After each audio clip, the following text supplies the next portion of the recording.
பொய்யடிமையில்லாத புலவர் சருக்கம் சக்தி நாயனார் புராணம்.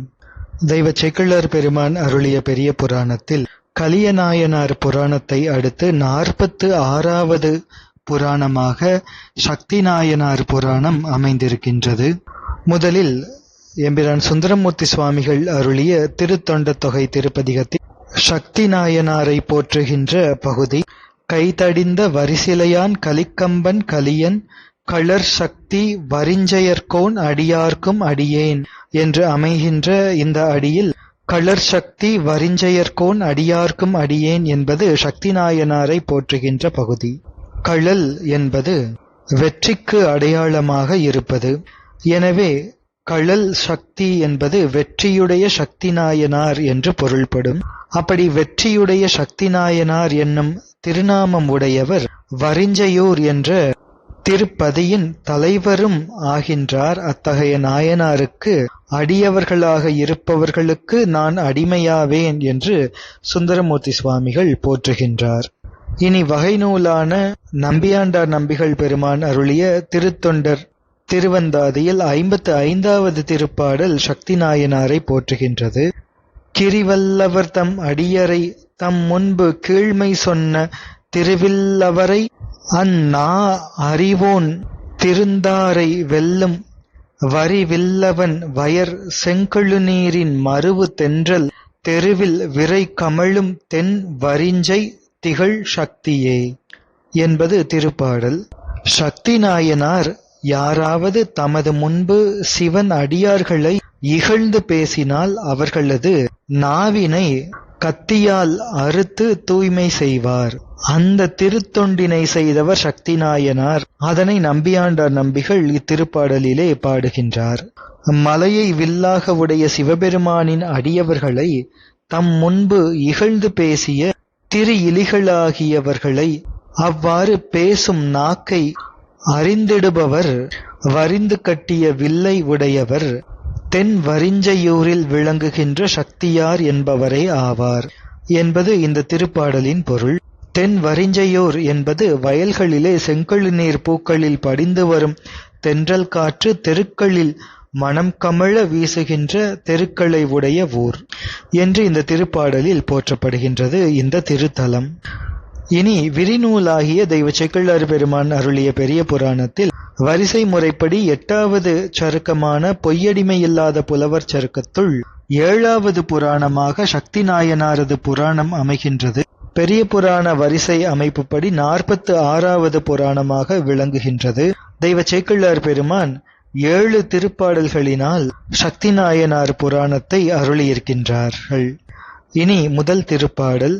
களமர்கட்ட கமலம் பொழிந்த தேன் குளநிறைப்பது கோலொன்றி எண் திசையளவும் ஆனை சயத்தம்ப நாட்டிய வளவர் காவிரி நாட்டு வரிஞ்சையூர். சோழர்கள் தங்களது ஒப்பற்ற செங்கோலினால் ஏக சக்கராதிபத்தியம் செலுத்திய நாடு சோழ நாடு. 8 திசைகளிலும் தமது அரசாட்சியின் ஆணை செலுத்தியவர்கள் சோழர்கள். அத்தகைய சோழர்களது காவிரி பாயும் நாட்டில் இருக்கின்ற ஊர் வரிஞ்சையூர் என்ற ஊர். இத்திருத்தலம் கீழ்வேளூர் என்ற ஊர். திருவாரூருக்கும் நாகப்பட்டினத்திற்கும் இடையே இருக்கின்ற ஊர். அந்த கீழ்வேளூரிலிருந்து தெற்கில் சிறிது தூரத்தில் இருப்பது திருக்கீழ்வேளூர் எனும் ஊர். அதன் தென்கிழக்கில் சிறிது தூரத்தில் இருப்பது திருவரிஞ்சையூர் என்ற ஊர். இங்கே இருக்கின்ற சிவபெருமான் திருக்கோயிலிலே சக்தி நாயனாரது திருவுருவம் ஸ்தாபித்து வழிபடப்பட்டு வருகின்றது. இந்த வரிஞ்சையூர் நல்ல நீர்வளம் உடையது. சோழ நாடு நீர்வளம் உடையது. எனவே அதில் இருக்கின்ற இந்த வரிஞ்சையூரும் நீர்வளம் உடையது. இங்கே இருக்கின்ற மல்லர்கள் வயல்களிலே நெற்பயிருக்கு களையாக விளைந்த தாமரை மலர்களை களைகளாக பிடுங்கி எரிகின்றார்கள்.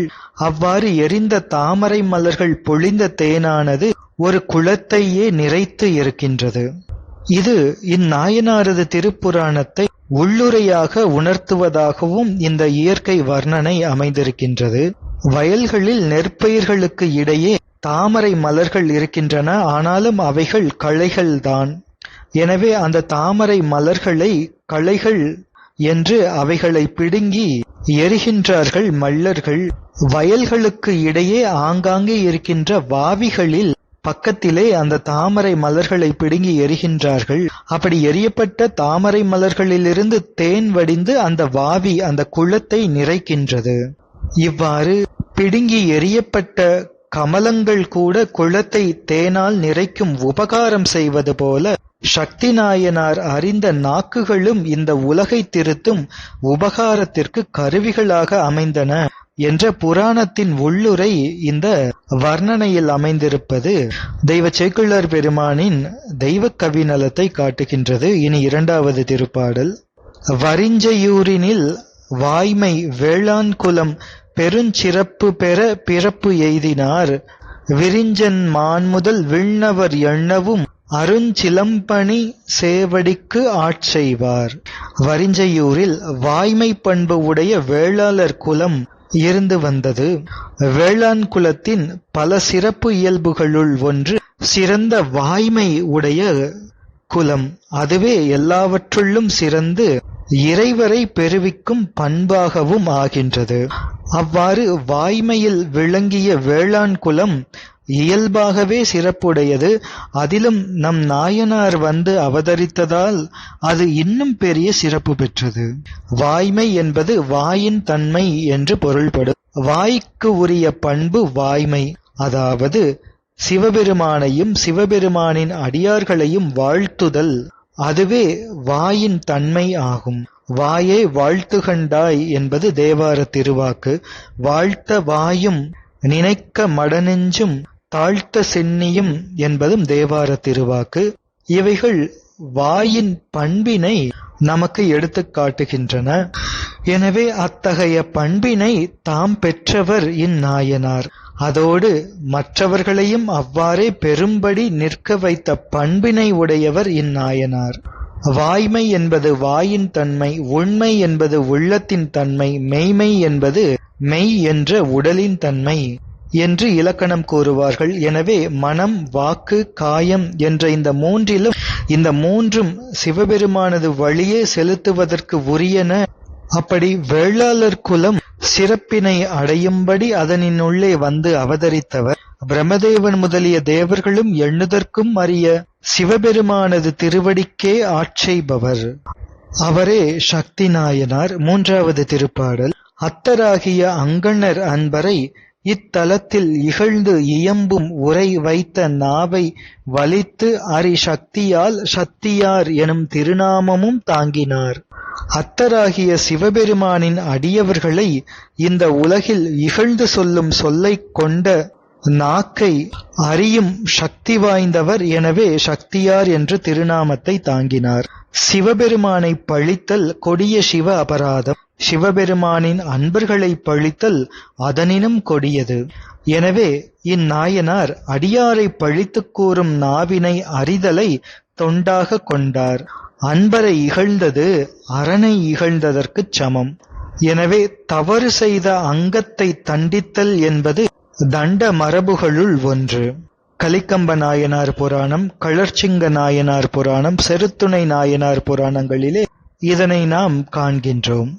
ஒருவரது நாக்கை அறுக்க வேண்டும் என்றால் அவரை விட வலிமையாக இருந்து வலிமையால் எதிர்த்தரப்பை கீழ்ப்படுத்த வல்ல திறமை உடையவருக்கே அது முடியும். எனவே அந்த சக்தி பெற்றவர், திரள் பெற்றவர் என்ற பொருளிலே சக்தியார் என்ற திருநாமம் தரித்துள்ளார் என்று, சக்தியார் என்ற திருநாமம் அது காரணம் பற்றி வந்தது என்று இங்கே விளக்கப்படுகின்றது.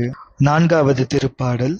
தீங்கு சொற்ற திருவிலர் நாவினை வாங்கும் தண்டாயத்தினால் வலித்து தாங்கு அயல் கத்தியால் அறிந்து அன்புடன் ஓங்கு சீர் திருத்தொண்டின் உயர்ந்தனர். சிவபெருமானின் அடியவரை தீங்கு சொல்லி இகழ்ந்த அவர்கள் திரு இல்லாதவர்கள். திரு என்பது உய்யும் வழியாகிய சைவ மெய்ச்செல்வம். சிவபெருமான் புகழையும் அடியார் புகழையும் உள்ளம் கொள்ளாதவர்களே திருவில்லாதவர்கள். அப்படிப்பட்டவர்களின் நாக்கை இழுப்பதற்கு ஒரு கருவி, அதற்கு தண்டாயம் என்று பெயர். குரடு போன்று இருக்கின்ற ஒரு கருவி. அவ்வாறு இழுத்து அதனை அறுப்பதற்கு கூர்மையுடைய கத்தி என்று இவைகளை வைத்து இந்த திருத்தொண்டினை மிக அன்புடன் செய்து வருகின்றார். நாக்கை அறுக்கும் செயல் அன்பு ஆகுமா என்றால் அது அன்பு காரணமாக செய்யப்படுவதுதான்.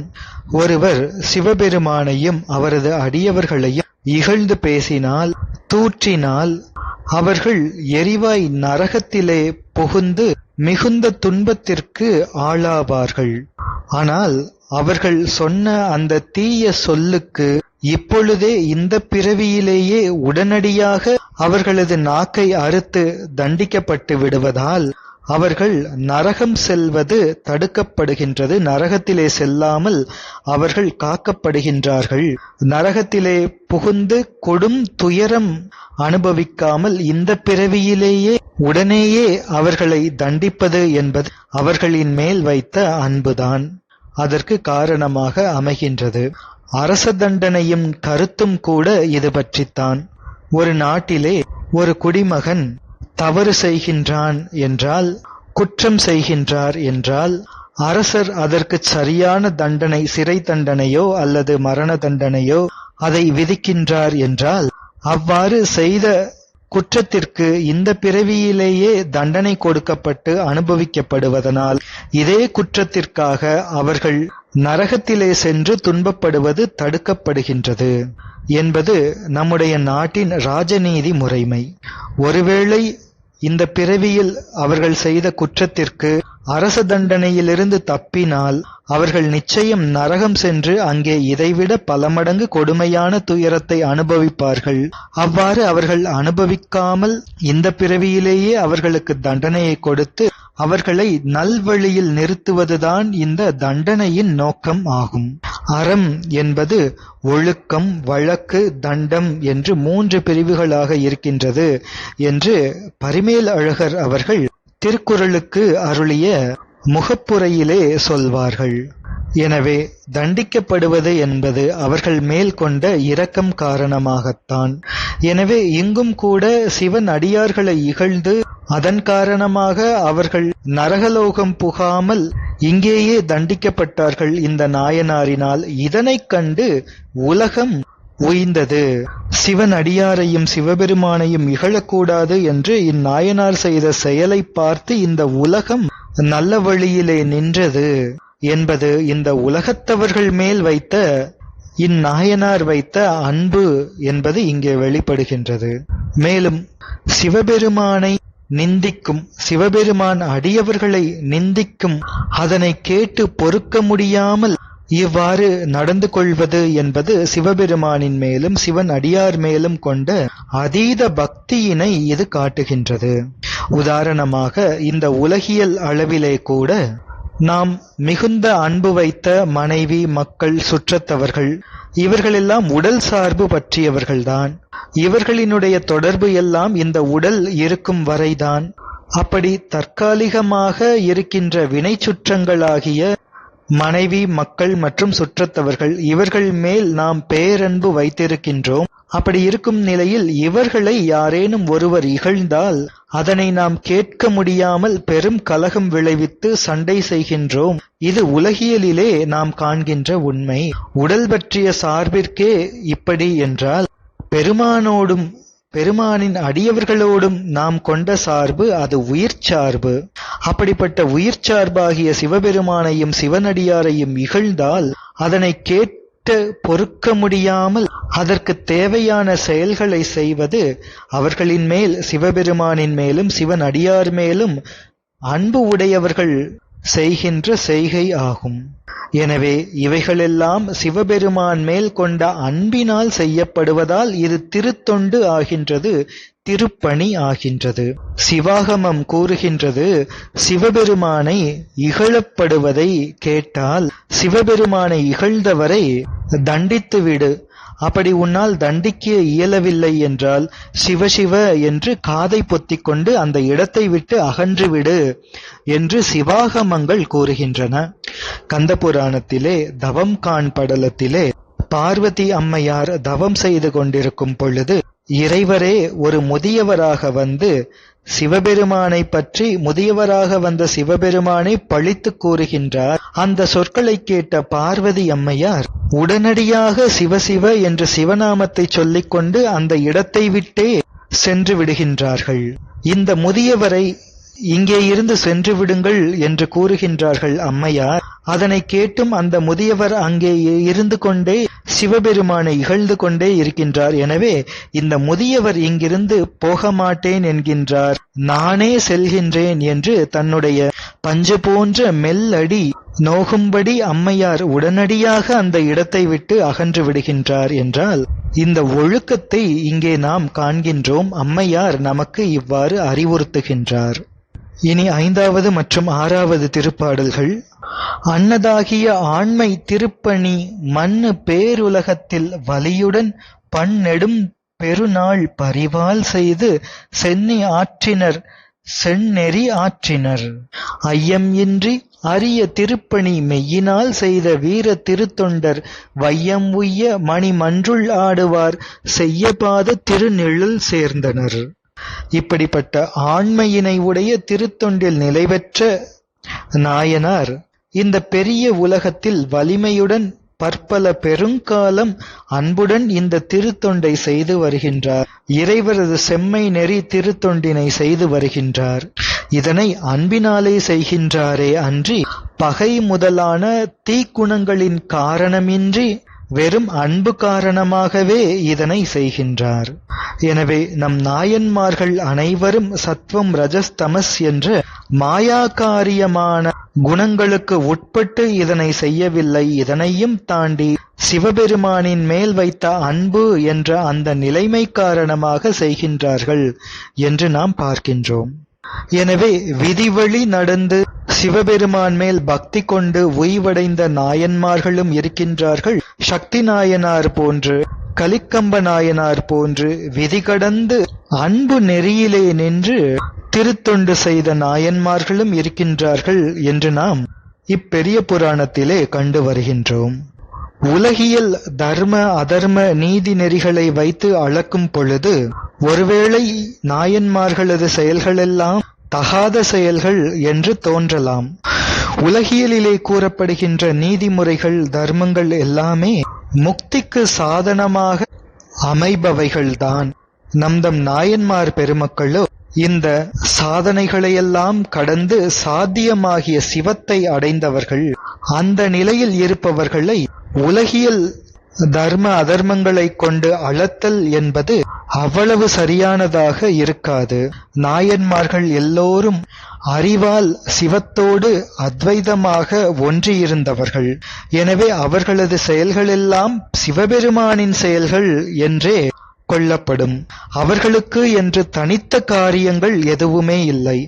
இவர்களெல்லாம் தற்போதம் கொண்டு ஆன்மபோதம் கொண்டு இந்த செயல்களை செய்யவில்லை. ஆத்மபோதம் இழந்து ஜீவபோதம் இழந்து சிவபோதத்தில் நின்று செய்வதனால் இவைகளெல்லாம் சிவபெருமானது செயல்களே தான். சக்தி நாயனார் கலிக்கம்ப நாயனார் போன்ற நாயன்மார்களது செயல்கள் அவர்கள் அறிவால் சிவமாகவே இருப்பதனால் அவர்களது சரீரம் அருள் சரீரமாக ஆகின்றது. எனவே இவர்களது செயல்களெல்லாம் அவை என்னுடைய செயல்களே என்று சிவபெருமானே கூறுகின்றார். பேரறிவும் சர்வக்யத்துவமும் சர்வ வியாபகமும் உடைய சிவபெருமானது செயல்களை சிவபெருமானோடு ஒன்றியிருந்த நிலையில் சிவன் அடியார்கள் செய்யும் செயலினை சிற்றறிவும் சிறுதொழிலும் உடைய ஆன்ம அறிவை கொண்டு அளக்க இயலாது.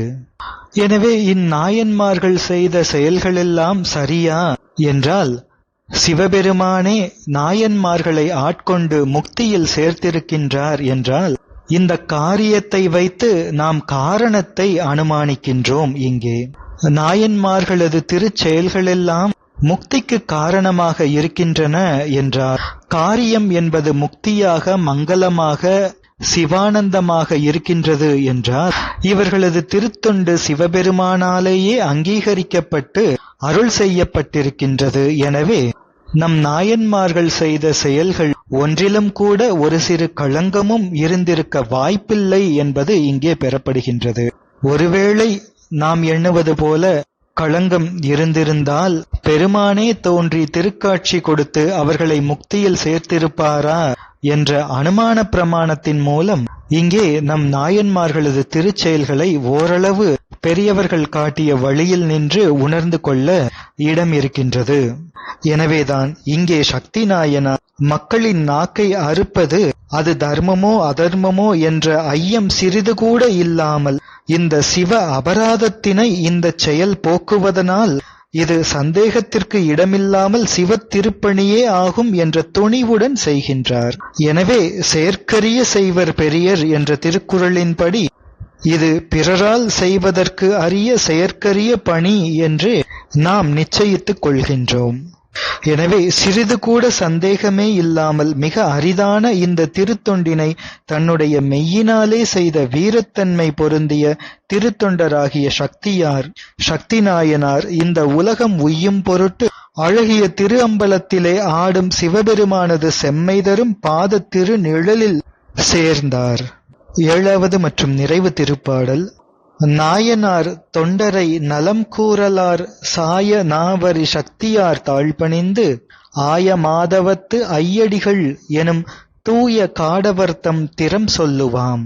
இப்படிப்பட்ட அரிய பெரிய சிவ திருத்தொண்டினை செய்து இந்த உலகை உய்வித்த சக்தி நாயனாரது திருவடிகளை பணிந்து அதன் துணையாலே சிவநெறியாகிய மாதவத்தை உடைய ஐயடிகள் என்னும் தூய காடவரது அடிமைத்திறத்தினை சொல்லுவாம் என்று தெய்வ சேக்கிழார் பெருமான் அருளி சக்தி நாயனாரது திருப்புராணத்தை நிறைவு செய்து இனி ஐயடிகள் காடவர்கோன் நாயனாரது திருப்புராணத்தை தொடங்க இருக்கின்றார். நாமும் சக்தி நாயனார் திருவடிகளை வணங்கி இனி ஐயடிகள் காடவர்கோன் நாயனாரது புராணத்தை தொடர்ந்து சிந்திப்போம். எம்பிரான் சக்தி நாயனார் திருவடிகள் போற்றி போற்றி. எம்பிரான் சுந்தரமூர்த்தி சுவாமிகள் திருவடிகள் போற்றி போற்றி. நம்பியாண்டார் நம்பிகள் பெருமான் திருவடிகள் போற்றி போற்றி. தெய்வ சேக்கிழார் பெருமான் திருவடிகள் போற்றி போற்றி. உரையாசிரியர் ஐயா திருவடிகள் போற்றி போற்றி. திருச்சிற்றம்பலம்.